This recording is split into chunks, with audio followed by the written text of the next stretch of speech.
নমস্কাৰ, আপোনালোকক পুনৰবাৰ স্বাগতম জনাইছোঁ। আজি আমি আলোচনা কৰিম পিতৃপক্ষৰ বিষয়ে, অৰ্থাৎ পিতৃপক্ষ কি আৰু পিতৃপক্ষত কি কৰিলে আমাৰ বিশেষ উন্নতি হয়, শৰীৰ স্বাস্থ্য আৰোগ্য হ'ব, সেই সকলোবিলাক সামৰি আজি আমি আলোচনা কৰিম। এজন মানুহ যেতিয়া এই পৃথিৱীত জন্মগ্ৰহণ কৰে আৰু তেওঁৰ বিভিন্ন সংস্কাৰৰ মাজেৰে জন্ম হয়।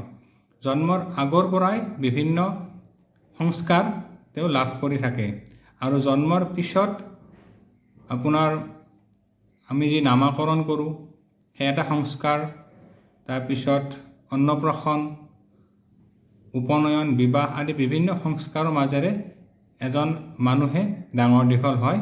আৰু অন্তিম সংস্কাৰ কোৱা হৈছে মৃত্যু বা শ্ৰাদ্ধ।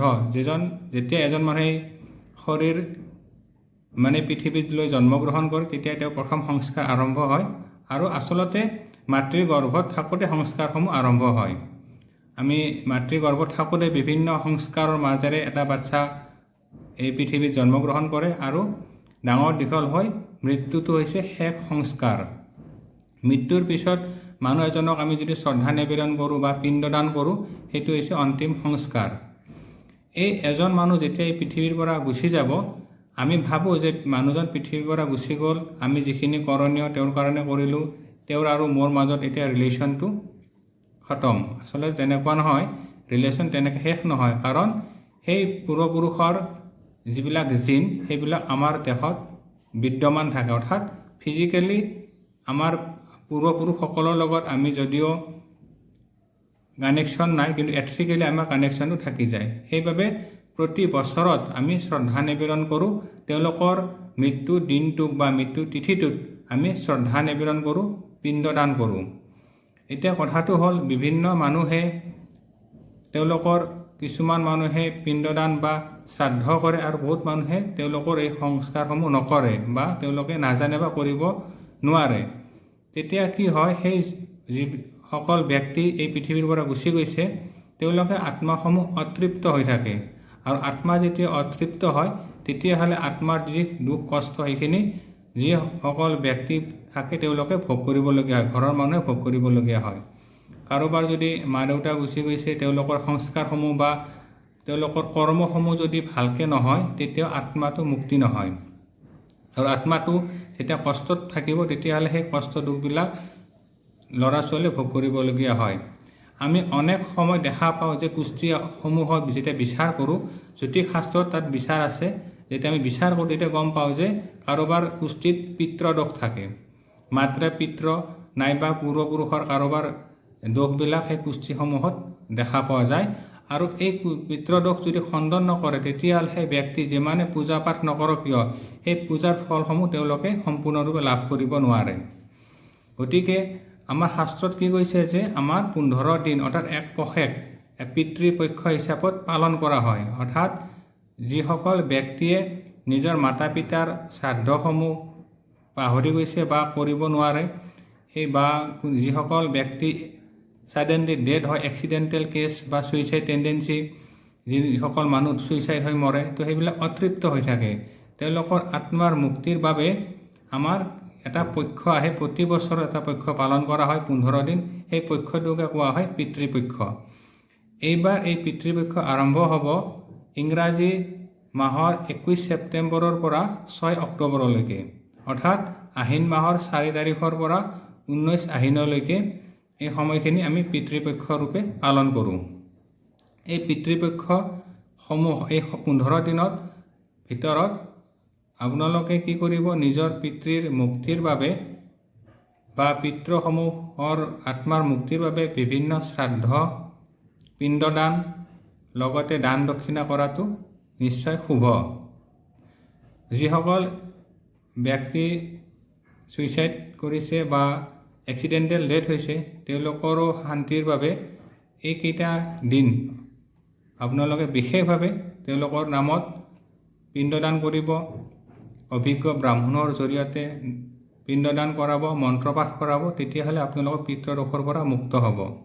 ইয়াৰ ভিতৰত 2 অক্টোবৰৰ পৰা 6 অক্টোবৰলৈকে এই সময়খিনি বিশেষভাৱে শুভ। 6 অক্টোবৰত মহালয়া পৰিছে, গতিকে সেই দিনটো বিশেষ শুভ। আৰু এই পিণ্ডদানবিলাক আপোনালোকে যিকোনো নদীৰ ঘাটৰ মুখত কৰিলে বেছি শুভ হয়, বা কিছুমান মানুহে নিজৰ ঘৰতো কৰিব পাৰে অভিজ্ঞ ব্ৰাহ্মণৰ জৰিয়তে, তেতিয়াহ'লে বিশেষ শুভ। সাধাৰণতে গয়া, কাশী, লগতে আপোনাৰ হৰিদ্বাৰতো বিভিন্ন ঠাইত বা গংগা নদীত এইসমূহ কৰ্ম কৰা হয়। আমাৰ ব্ৰহ্মপুত্ৰ নদীতো বিভিন্ন ঠাইত এইসমূহ মানে পিণ্ডদানৰ ব্যৱস্থা কৰা হয় আৰু অস্থিসমূহ বিসৰ্জন দিব পৰা যায়। গতিকে অভিজ্ঞ ব্ৰাহ্মণৰ পৰামৰ্শ মানি আপোনালোকে এইকেইটা দিন বিশেষভাৱে মৃতকৰ আত্মাৰ শান্তিৰ বাবে নিশ্চয় প্ৰাৰ্থনা কৰিব। এজন ব্যক্তি যেতিয়া যি তিথিত ঢুকাব, পৰৱৰ্তী বছৰত সেই তিথিটোত, সেই মাহৰ সেই তিথিটোতে তেওঁৰ এবছৰ হয় আৰু তেতিয়া শ্ৰাদ্ধ কৰা হয়।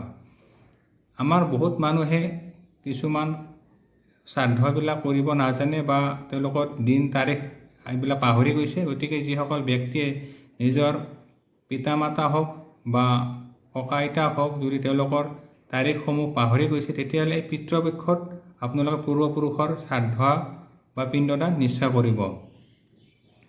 ইয়াৰ বিভিন্ন পদ্ধতি আছে, অভিজ্ঞ ব্ৰাহ্মণৰ জৰিয়তে আপোনালোকে নিশ্চয় এই কৰিব। আৰু পিতৃপক্ষত সাধাৰণতে তিলৰ লাড়ু বা আদি বনোৱা হয় আৰু কাউৰীক খোৱা ব্যৱস্থা কৰা হয়। কাৰণ এইবিলাক কাউৰীক কোৱা হৈছে যে পিতৃলোকৰ বাহন হিচাপত লোৱা হৈছে। গতিকে কাউৰীক যদি এইবিলাক বস্তু দান দক্ষিণা খুৱাই দিয়ে, তেতিয়াহ'লে পিতৃ শান্তি পায়। মন্ত্ৰসমূহ পাঠ কৰি শ্ৰদ্ধা ভক্তিৰ জৰিয়তে দিব লাগিব। অৰ্থাৎ শ্ৰাদ্ধ হৈছে শ্ৰদ্ধা, আমি পূৰ্বপুৰুষৰ শ্ৰদ্ধা নিবেদন কৰা এটা পদ্ধতি। ইয়াত দুই ধৰণৰ পদ্ধতি থাকে। এটা হৈছে আমাৰ যি আমি ব্ৰাহ্মণ মাতি, পণ্ডিত মাতি তেওঁলোকৰ হতুৱাই শ্ৰদ্ধা নিবেদন কৰোঁ পূৰ্বপুৰুষৰ নিমিত্তে, আৰু এটা হৈছে অদ্বৈত সাধনা। কিছুমান মানুহে নিজৰ গুৰুৰ আদেশ অনুসৰি তপস্যাৰ মাৰ্গৰ মাধ্যমেতেও তেওঁলোকৰ পূৰ্বপুৰুষসকলৰ আত্মাক এচেঞ্চন কৰিব পাৰে। গতিকে পূৰ্বপুৰুষসকল যিমানে মানে ওপৰত যাব বা যিমানে ফূৰ্তিত থাকিব, সেই ঘৰখনৰ ওপৰত এটা ব্লেছিং সদায় পাই থাকিব। আৰু যদি পূৰ্বপুৰুষসমূহ আত্মাসমূহ যদি অতৃপ্ত হয়, তেতিয়াহ'লে সেই ঘৰত সদায় অপায় অমংগল, বেমাৰ আজাৰ, দুখ কষ্ট, হতাশা, অশান্তি সদায় ভুগি থাকিব। আমি অনেক ক্ষেত্ৰত দেখা পাওঁ যে এজন ব্যক্তিয়ে বিভিন্ন পুণ্য কৰ্ম কৰে কিন্তু তেওঁৰ উন্নতি নহয়, পূজা পাঠ কৰে কিন্তু উন্নতি নহয়, কাৰণ তেওঁৰ পুষ্টিত পূৰ্বপুৰুষৰ দোষসমূহ লুকাই আছে। সেই দোষসমূহ যেতিয়া আপোনালোকে নিবাৰণ নকৰে, তেতিয়ালৈকে শুভ নহয়। গতিকে পিতৃদোষটো বহুত ডাঙৰ দোষ, দেৱদোষ পিতৃদোষ বহুত ডাঙৰ। গতিকে দেৱদোষতকৈ আগতে যদি পিতৃদোষ কাটিব পাৰে, তেতিয়াহ'লে আপোনালোকৰ দেৱদোষৰ পৰাও মুক্ত হ'ব, গ্ৰহদোষৰ পৰাও আপোনালোকে মুক্ত হ'ব। যদি পিতৃসমূহ অতৃপ্ত হয়, তেতিয়াহ'লে মানুহৰ কৰ্মত বাধা আহিব, স্বাস্থ্য হানি হ'ব আৰু ঘৰত সদায় অপমংগল দেখা যায়। গতিকে আপোনালোকে যিমানখিনি শক্তি সামৰ্থ্য আছে শ্ৰদ্ধা ভক্তি অনুসৰি এইকেইদিন অৰ্থাৎ 4 আহিনৰ পৰা 19 আহিনলৈকে বা ইংৰাজী 21 ছেপ্টেম্বৰৰ পৰা 6 অক্টোবৰৰ ভিতৰত নিজৰ পূৰ্বপুৰুষৰ নামত শ্ৰাদ্ধ পিণ্ড আদি নিশ্চয় আপোনালোকে কৰাব। আৰু ব্ৰাহ্মণ ভোজন কৰাব পাৰিলেও, লগতে ব্ৰাহ্মণক বগা বস্ত্ৰ ভোজনী দান কৰালেও এই দোষসমূহ কটা যায়। গতিকে এইখিনি আপোনালোকে নিশ্চয় কৰি ৰাখিব। আজিলৈ ইমানে, পৰৱৰ্তী সময়ত পুনৰ লগ পাম। আৰু ইয়াত এটা কথা আছে যে এইকেইটা দিনত যে পিতৃপক্ষ যে চলি থাকিব, তেতিয়া আমি অকল পিতৃৰ মুক্তিৰ কাৰণে প্ৰাৰ্থনা কৰিব লাগে। এই সময়ত সাধাৰণতে বিবাহ হওক, উপনয়ন হওক আদি শুভ কৰ্ম কৰাটো অনুচিত। গতিকে কাৰোবাৰ যদি এই পিতৃপক্ষত বিবাহ হয়, সেই বিবাহটো শুভ নহয়। বিভিন্ন পূজা পাঠো এই পিতৃপক্ষত কৰা নহয়, বা অন্নপ্ৰসন্ন আদি এইবিলাক আপোনালোকে কৰিব নালাগে। পিতৃপক্ষ শেষ হওক, তাৰপিছত আপোনালোকে নিশ্চয় শুভ কৰ্মসমূহ কৰিব। আজিলৈ ইমানে, পৰৱৰ্তী সময়ত পুনৰ লগ পাম। ধন্যবাদ। ওম নমঃ শিৱায়।